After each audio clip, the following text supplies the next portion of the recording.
Hello दोस्तों, welcome again to शिक्षा यंत्र। शिक्षा यंत्र में मैं आपका एक बार फिर से स्वागत करता हूं। बेटा, मैं डाइजेस्टिव सिस्टम की कंसेक्यूटिव वीडियो लेकर आपके सामने आ चुका हूं।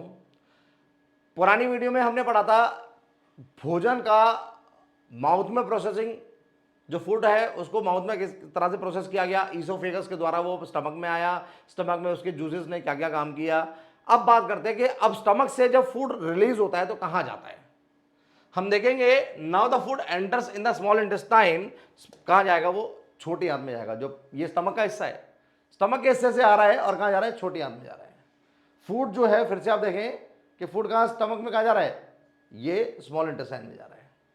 अब इस दौरान आप एक चीज को ध्यान से देखेंगे तो ये ग्रीन ग्रीन हिस्सा कुछ आ रहा है, जो कहां है? फूड के बाहर जैसे ही आते ही और स्मॉल इंटेस्टाइन में जाते ही जो ये हिस्सा है, इस हिस्से के अंदर में ये वाला जो हिस्सा है, इस हिस्से के अंदर में ये क्या है? ये ग्रीन वाला भी जुड़ा हुआ है। और पीछे से देखेंगे ये बड़ी सी जो संरचना है, ये बड़ा सा ये येलो येलो सा है, ये भी जुड़ा हुआ है यहां पर। तो यहां पर दो कनेक्शंस आपको मिल जाते हैं। कौन कौन सा कनेक्शन मिल रहा है आपको? ग्रीन वाला कनेक्शन भी इस फेज में मिल रहा है, और ये पीछे जो येलो है, ये पीछे जो येलो सा जो शेप है, अगर आप गैस करेंगे तो ये पैनक्रियास यानी क्या है? इसको बोलते हैं हम लोग अग्नाशय।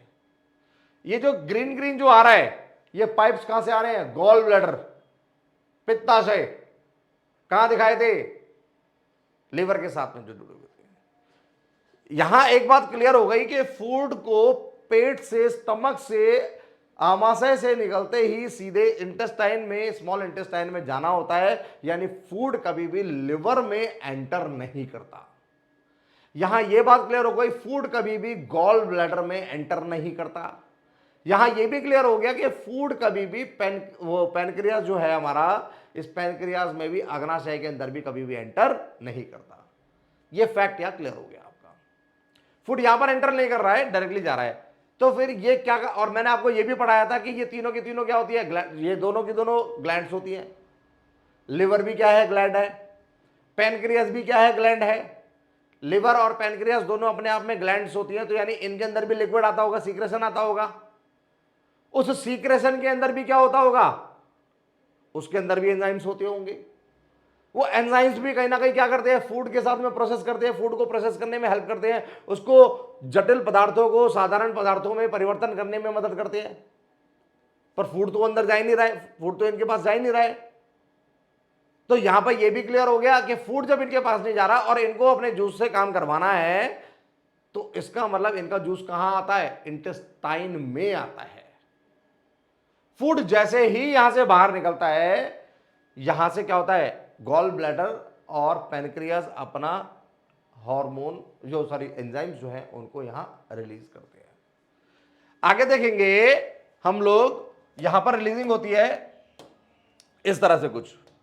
मैं बताने वाला था आपको, मैंने आपको बोला था कि मैं आपको यहां एसिडिटी के बारे में बताऊंगा। इस प्रोसेस के बाद एसिडिटी और बेहतर तरीके से समझ में आएगा। आगे आगे देखते हैं। Small intestine is the longest part of the alimentary canal. ये सबसे लंबा पार्ट होता है। छोटी आंत, छोटी आंत का नाम छोटा है, पर यह सबसे लंबा पार्ट होता है आहार नलिका का। ये गुच्छे के रूप में एक छोटे से कॉम्पैक्ट स्पेस के अंदर में मौजूद होती है। छोटा इसलिए बोला जाता है क्योंकि इनका डायमीटर जो है वो छोटा होता है। आगे देखेंगे और पार्ट्स क्या क्या देखेंगे। Fitted into a compact space in the belly of extensive coilings. बहुत सारी कॉइलिंग्स के साथ में छोटे से हिस्से के अंदर में ये सेटल होती है। आगे आएंगे, आगे देखेंगे तो आगे क्या मिल रहा है? एब्डोमेन, बेली को एब्डोमेन बोल दिया गया है यहां। उसके बाद में एक्सटेंसिव कॉइलिंग का मतलब ट्विस्ट और टर्न्स होते हैं। आगे अब और चीजें को देखते हैं हम लोग। Longer than the large intestine, large intestine से लंबी होती है। फिस्को स्मॉल इंटेस्टाइन क्यों बोलते हैं? आंसर मैंने आपको दे दिया, because it has smaller diameter. इनका डायमीटर छोटा होता है। कार्बोहाइड्रेट हो, फैट हो, प्रोटीन हो, वो पूरे के पूरे रूप से डाइजेस्ट स्मॉल इंटेस्टाइन में ही होते हैं।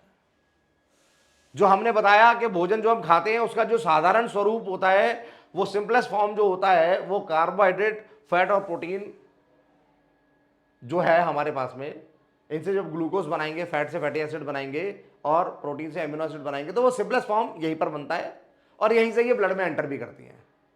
आगे आते हैं, आगे आगे और चीजें देखते हैं। Digestion of food in the small intestine require alkaline medium. अब यहां पर प्रोसेस स्टार्ट होता है। फूड जब इंटेस्टाइन के अंदर में जा रहा होता है तो फूड को इंटेस्टाइन में जाते समय क्या चाहिए होता है? एल्केलाइन मीडियम चाहिए होता है। अब मैं यहां पर आपको ये क्लियर कर दूं कि एल्केलाइन मीडियम क्या होता है। आपने अभी तक चैप्टर 2 पढ़ा नहीं है। एल्केलाइन इसको बोलते हैं वाटर सॉल्युबल बेस। हालांकि बेस जो होते हैं, बेस ये अम्ल और क्षार में से ये बेस जो होते हैं वो क्षार हुआ करते हैं, और क्षार जो है इजीली वाटर में नहीं मिलते हैं, वाटर में इजीली नहीं मिलते हैं, आसानी से नहीं मिलते हैं, वाटर में इजीली नहीं मिलते हैं। पर जो बेस पानी में मिल जाते हैं यानी एक्वा सॉल्यूशन बनाते हैं, पानी के अंदर में घुल जाते हैं, उस बेस को हम एल्कलाइन बोल दिया करते हैं। यानी ये कौन सी प्रवृत्ति होती है? क्षारीय प्रवृत्ति होती है। मैं आपको चैप्टर 2 से एक चीज और पढ़ा दूं तो आपको याद रहेगा कि चैप्टर 2 के अंदर में एक चीज और क्लियर है आपको कि एक अभिक्रिया होती है जिसमें एसिड जो होता है, एसिड बेस से मिलता है और क्या करता है? सॉल्ट यानी न्यूट्रल अवस्था, जो न्यूट्रल होती है, उदासीन होती है, वो अवस्था बनाता है और H2O बनाता है। इस रिएक्शन को हम बोलते हैं न्यूट्रलाइजेशन रिएक्शन। न्यूट्रलाइजेशन रिएक्शन बोलते हैं, यानी उदासीनीकरण अभिक्रिया बोलते हैं। आप समझेंगे उदासीनीकरण अभिक्रिया क्या होती है? उदासीनीकरण अभिक्रिया के अंदर में एसिड बेस से मिलकर सॉल्ट और H2O बनाता है। ये कहां का कंटेंट है? ये चैप्टर 2 का कंटेंट है। अभी तक मैंने आपको दो बातें क्लियर कर चुका हूं। एल्कलाइन का मतलब वो बेस जो पानी में मिल जाते हैं। दूसरी बात मैं ये भी बोल चुका हूं कि बेस आसानी से पानी में नहीं मिलते हैं, और यहां ये बोल चुका हूं कि जो बेस भाई आसानी से नहीं मिलते, मैंने ये नहीं बोला बिल्कुल नहीं मिलेंगे, मिलेंगे, आसानी से नहीं मिलेंगे। तो जो बेस पानी में मिल जाते हैं, वाटर सॉल्युबल बेस होते हैं, तो वो जो सॉल्यूशन होता है हम उसको क्या बोलते हैं? एल्कलाइन यानी क्षारीय माध्यम बोल दिया करते हैं। फिर मैंने आपको एक एक्स्ट्रा नॉलेज दी कि उदासीनीकरण एक अभिक्रिया है जो चैप्टर 2 के अंदर है। जब एसिड बेस सॉल्ट पढ़ेंगे तो वहां ढंग से पढ़ेंगे इसको। अभी मैंने एक डेमोग्राफिक फॉर्म से आपको पढ़ाया कि एसिड और बेस के मिलने के बाद सॉल्ट और H2O बन जाता है। इस रिएक्शन को न्यूट्रलाइजेशन रिएक्शन बोलते हैं। इसका यहां पर कुछ ना कुछ काम है, रोल है, इसलिए मैंने आपको ये पढ़ा दिया। अब आगे आते हैं अपने प्रोसेस पे फिर से। चलिए आइए आगे प्रोसेस पर आगे हम लोग देखेंगे कि फूड के अंदर में मुझे पता है कि फूड को स्मॉल इंटेस्टाइन में जब पचना होता है तो एल्कलाइन मीडियम चाहिए होता है। कंफ्यूजन यही पैदा हो गई, फूड को एल्कलाइन मीडियम चाहिए, पेट के अंदर एसिडिक मीडियम था, क्योंकि पेट में तो HCl मिला था, पेट में एसिडिक मीडियम है, चाहिए एल्कलाइन मीडियम। ये तो गड़बड़ हो गई, इंटेस्टाइन में खाना पचेगा ही नहीं। अब मीडियम पहले बनाओ एल्कलाइन, यानी पहले एसिडिक मीडियम क्या होगा? नॉर्मल होगा, और नॉर्मल होने के बाद में फिर क्या होगा? फिर वो एल्कलाइन बनेगा। पहले एसिड को नॉर्मल किया जाएगा, उदासीन किया जाएगा, सॉल्ट वाले रूप में लाया जाएगा, न्यूट्रल रूप में लाया जाएगा, और फिर वहां से फिर उसको बेसिक बनाया जाएगा, जब जाके कुछ काम होगा। अब बात आती है ये काम करेगा कौन? देखते हैं जी। So the food received from the stomach has to be first made alkaline, यानी भोजन को एल्कलाइन बनाना पड़ेगा, क्षारीय बनाना पड़ेगा। How does it happen? अब ऐसा होगा कैसे? देखते हैं। यहां जब फूड यहां से आता है और इंटेस्टाइन में जाता है, फूड यहां से आ रहा है और इंटेस्टाइन में जा रहा है, तो आप एक चीज और देखेंगे, ये लिवर है हमारा। इस लिवर ने क्या करा? एक जूस बनाया जिसका नाम था बाइल जूस। ये बाइल जूस लिवर ने बनाया, ये लिवर से पाइप आ रहा है, और इसने लिवर ने उस बाइल जूस को बनाने के बाद यहां गॉल ब्लैडर में, पित्ताशय में स्टोर कर दिया। अब देखें क्या हुआ? लिवर ये रहा यकृत और गॉल ब्लैडर ये रहा। इस लिवर ने बाइल जूस बनाया और स्टोर कहां गया? गॉल ब्लैडर में। सर यहां ये मैटर ही नहीं है, मैटर तो ये है, आप पढ़ा रहे थे कि आपको फूड को क्या करना है? एल्कलाइन बनाना है। फूड कैसा है? एसिडिक है। एसिडिक को एल्कलाइन बनाना है तो बनेगा कैसे? वो यहां देखते हैं। अब होगा क्या, आप यहां देखेंगे तो लिवर द लार्जेस्ट ग्लैंड है बॉडी के अंदर में, वो बाइल जूस बनाती है। और बाइल जूस क्या करता है? कैसे नेचर का होता है? The bile juice is stored in the gall bladder, वो स्टोर कहां होता है? गॉल ब्लैडर में होता है। आगे देखेंगे अब क्या मिलेगा आपको? ये बाइल जूस हो गया, यहां से जूस बनना है और इसके अंदर जाके स्टोर हो रहा है, जूस बनना है, इसमें स्टोर हो रहा है। अब क्या होता है? Whenever food enter in the small intestine, जब जब फूड क्या करता है? यहां से स्टमक से जा रहा होता है, स्मॉल इंटेस्टाइन में जा रहा होता है, जा रहा है ना फूड स्मॉल इंटेस्टाइन में। तो यहां से गॉल ब्लैडर ने क्या करना है, गॉल ब्लैडर ने रिलीज करना है बाइल जूस को into it through a duct. वो एक पाइप के द्वारा यहां उसके अंदर में बाइल जूस रिलीज करती है। यानी जो स्टोर यहां हुआ था, जब खाना यहां से यहां जा रहा होता है तो ये बाइल जूस को यहां छोड़ रही होती है, रिलीज कर रही होती है।